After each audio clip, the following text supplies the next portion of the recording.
ओम साई राम। बाबा की वाणी में आपका स्वागत है। सभी भक्तों का अध्याय 23 को ध्यानपूर्वक सुनने के लिए धन्यवाद। अब हम अध्याय 24 में प्रवेश करेंगे। अध्याय 24 में हम श्री बाबा का हास्य विनोद, चने की लीला, सुदामा की कथा, अन्ना चिन्नीकर और मौसीबाई की कथा और बाबा की भक्त परायणता के बारे में पढ़ेंगे। प्रारंभ। अगले अध्याय में कौन कौन से विषय आएंगे ये पहले से बताना भी एक तरह का अहंकार ही है। जब तक अहंकार को गुरु के चरणों में समर्पित नहीं कर दिया जाता तब तक सच्चे स्वरूप की प्राप्ति संभव नहीं है। यदि हम अहंकार छोड़कर विनम्र हो जाएं तो सफलता निश्चित रूप से मिलती है। श्री साईं बाबा की भक्ति करने से हमें सांसारिक सुख और आध्यात्मिक लाभ दोनों मिलते हैं। इस भक्ति से हम अपनी असली प्रकृति में स्थिर होकर शांति और आनंद के अधिकारी बनते हैं। इसीलिए मुक्ति चाहने वाले लोगों को चाहिए कि वे आदर और श्रद्धा के साथ बाबा की लीलाओं को सुने और उन पर मनन करें। ऐसा करने से उन्हें अपने जीवन का ध्येय और परम आनंद बहुत सहज ही प्राप्त हो जाएगा। अधिकतर लोगों को हास्य पसंद होता है, लेकिन कोई भी स्वयं हंसी का पात्र नहीं बनना चाहता। इस मामले में बाबा की पद्धति बहुत ही अनोखी थी। जब बाबा को मनोविनोद भावपूर्ण होता तो वे न केवल मनोरंजक बल्कि शिक्षाप्रद भी बन जाता था। इसी कारण यदि भक्तों को कभी स्वयं हंसी का पात्र भी बनना पड़ता तो भी वे बुरा नहीं मानते थे। श्री हेमंत पंत भी इसका एक उदाहरण है। चना लीला। शिरडी में हर रविवार को बाजार लगता था। आसपास के गांवों के लोग वहां आकर दुकानें लगाते और सामान बेचते। दोपहर के समय मस्जिद में बहुत भीड़ हो जाती थी। खासकर रविवार को तो इतनी भीड़ होती थी कि सांस लेना भी मुश्किल हो जाता था। एक रविवार की बात है, हेमंत पंत बाबा के चरण दबा रहे थे। सामा बाबा के बाएं ओर बैठे थे और वामन राव दाएं ओर। उसी समय बूटी साहब और काका साहब दीक्षित भी वहां मौजूद थे। सामा ने मजाक करते हुए कहा कि हेमंत पंत देखो, तुम्हारे कोट की बाँ पर तो चने लगे हुए हैं। ऐसा कहकर सामानंद की बाँ को छुआ तो सच में वहां कुछ चने के दाने मिले। हेमंत पंत ने जब अपनी कूनी को सीधी की तो कुछ चने नीचे गिर पड़े।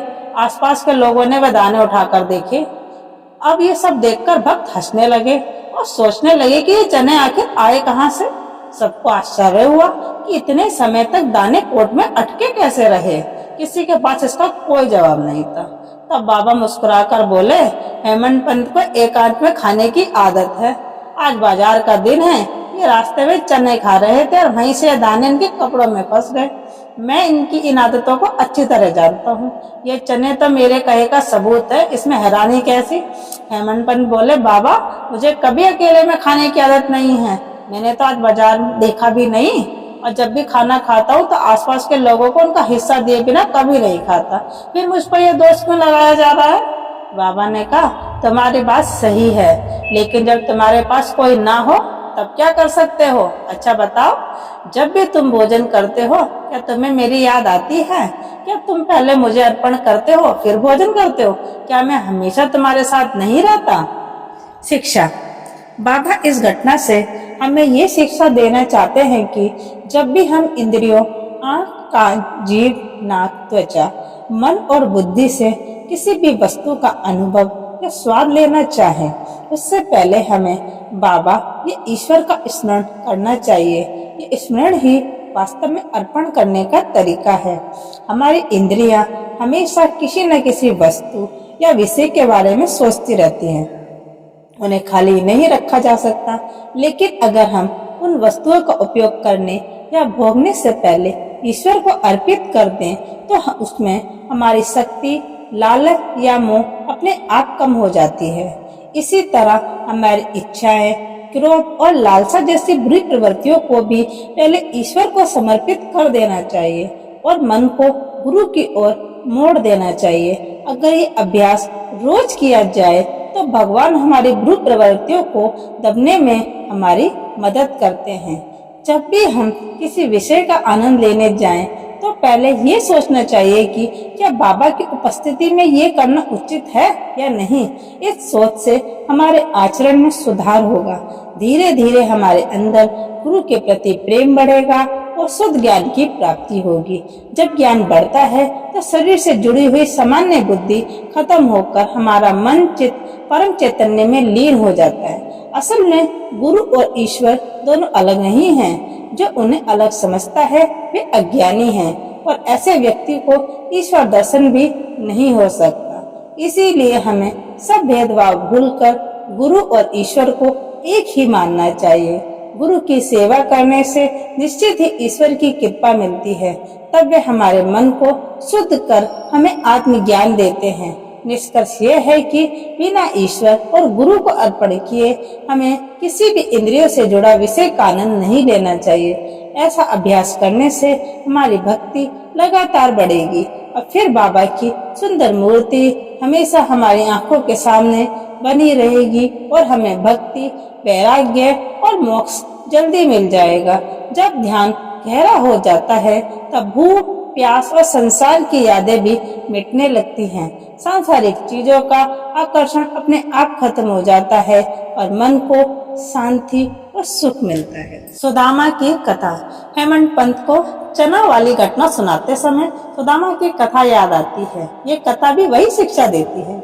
भगवान श्री कृष्ण अपने बड़े भाई बलराम और मित्र सुदामा के साथ संदीपनी ऋषि के आश्रम में पढ़ते थे।